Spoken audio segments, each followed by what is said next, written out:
Good day mga ka-Gracie and welcome back to my channel. I'm here once again to show you another video about plants.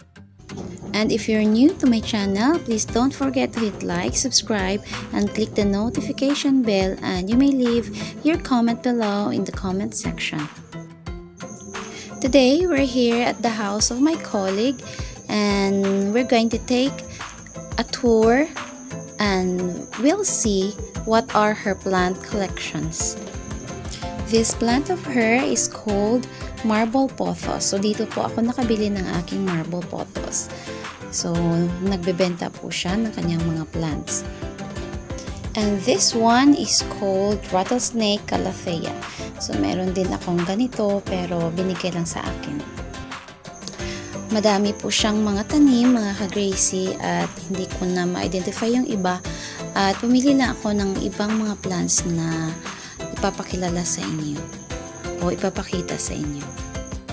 Mga ka-Gracie, marami siyang mga philodendrons at meron din siyang mga alocasia, syngoniums, at ito naman, meron siyang fern na tinatawag natin cobra fern. Napakaganda niyan mga ka-Gracie at naku, napakamahal din.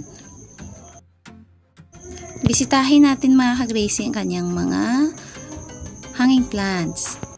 So ang hanging plant na ito ay isang variety ng pothos. I just forgot kung anong klase ng pothos. Ito naman ay nabilong sa family ng begonia.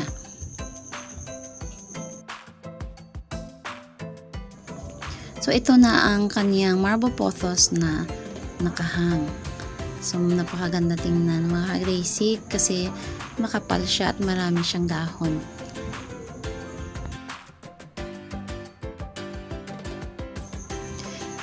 And this one is called umbrella plant. So meron itong green na variety at meron ding variegated na may yellow. So ito ang variegated na umbrella plant. Next is a triangularis or tinatawag nating ficus plant.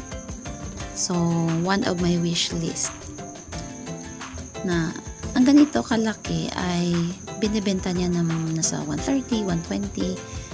Yan, maliit lang siya. Meron din siyang wave of love. Yung nasa baba ay isang aglonema at ito naman ay ang kanyang red emerald.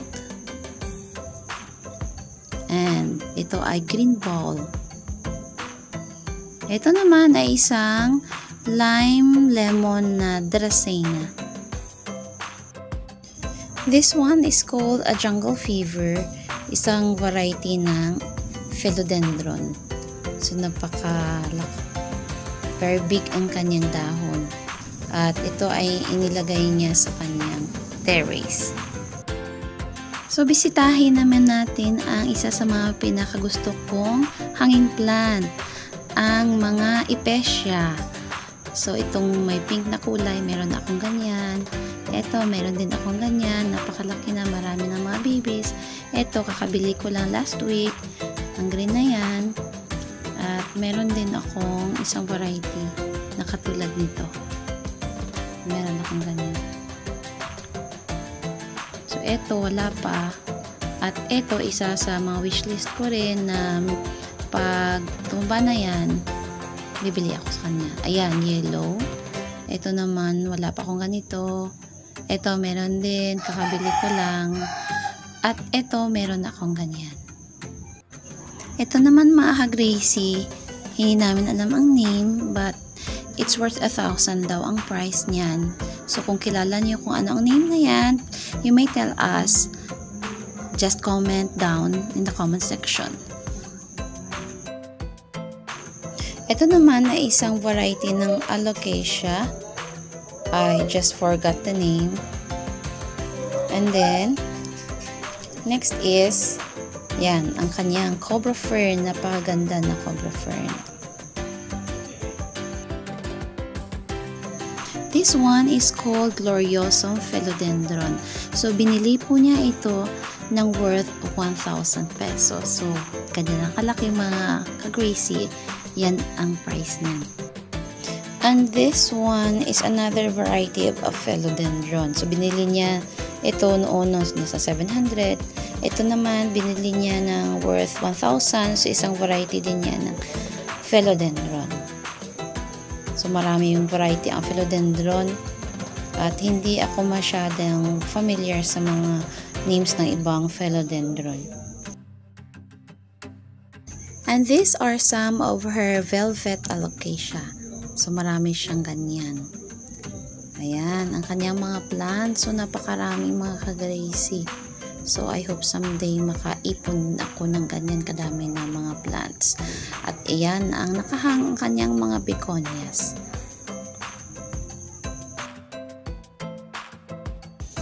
And this one is another variety of a philodendron. Nakalimutan ko din ang name. So, napaka-forgetful ko talaga mga ka-Gracie. And this one is also a philodendron. So, its name is called Pilte. So, hindi ko nakalimutan ang name niya. And here's another philodendron. Ayan mga ka-Gracie. Nakalimutan ko rin ang name. So, pagpasensyahan nyo na. And this one is also a philodendron din. Ayan, napakaganda. Napakamahal naman talaga kasi ng philodendron, kaya wala akong mga philodendrons. And here's another variety of a philodendron. So, ito siguro ang tinatawag na ring of fire. So, please correct me if I'm wrong. Kung ring of fire nga ba talaga ito mga ka-Gracie. At mga ka-Gracie, meron siyang iba't ibang variety ng Dieffenbachia or Adamkian. So, itong isa sa kanya mga variety.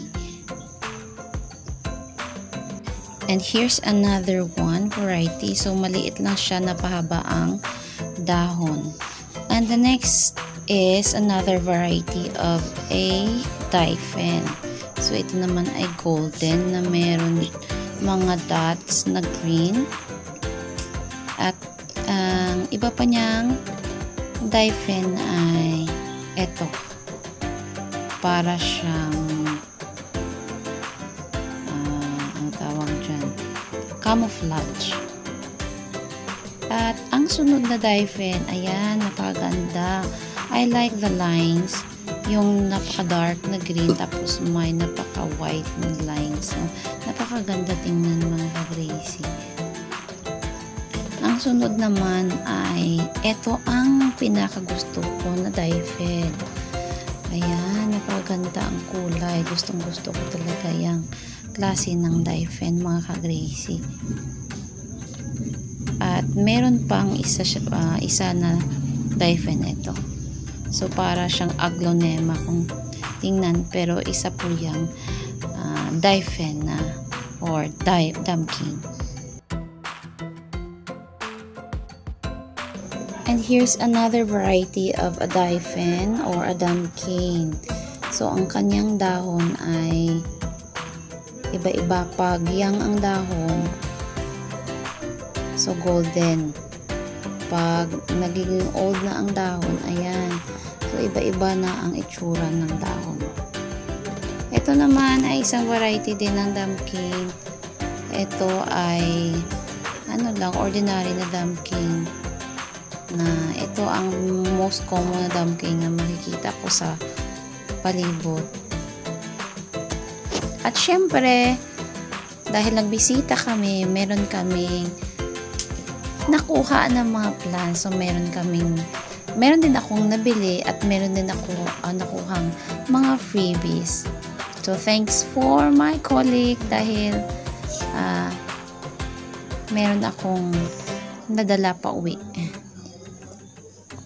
So, thanks for watching mga Gracie, and I hope you like this video, and please don't forget to hit like, subscribe, and you may leave your comment below. So, thanks again for watching, and see you next time.